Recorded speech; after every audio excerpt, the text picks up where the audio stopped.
Palestinian delegation headed by Prime Minister Fayyad will arrive in Jerusalem next week to meet with Prime Minister Benjamin Netanyahu.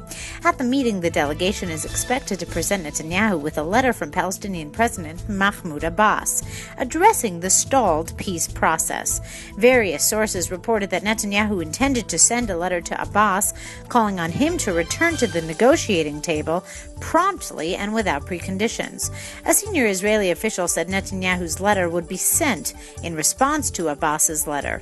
In his letter, Netanyahu will state that Israel is willing to discuss all of the core issues: borders, security arrangements, refugees, water, settlements, and the fate of Jerusalem.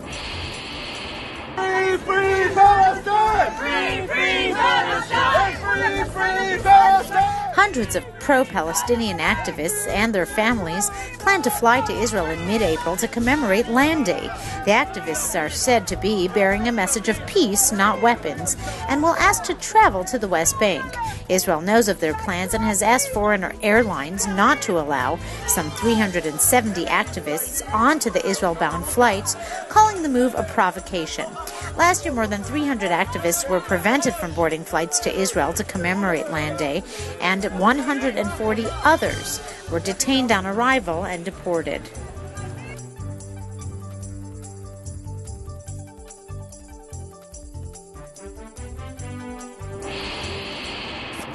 Gulliver Energy, chaired by former Mossad chief Mayor Dagan, received Energy Ministry permission to search for uranium in the Negev, making it the first Israeli company to receive such a permit within Israel's borders.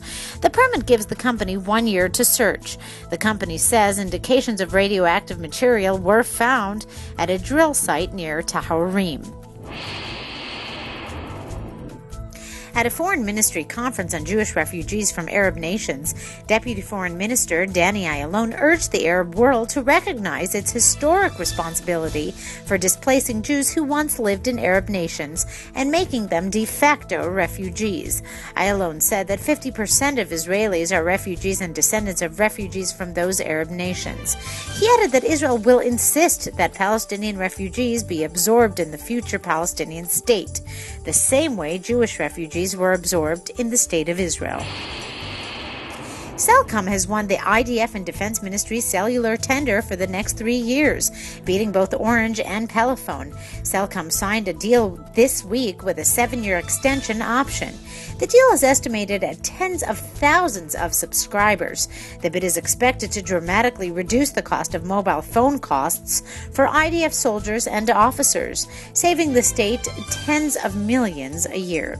The communications package offered by Cellcom is the least expensive in Israel's cellular market.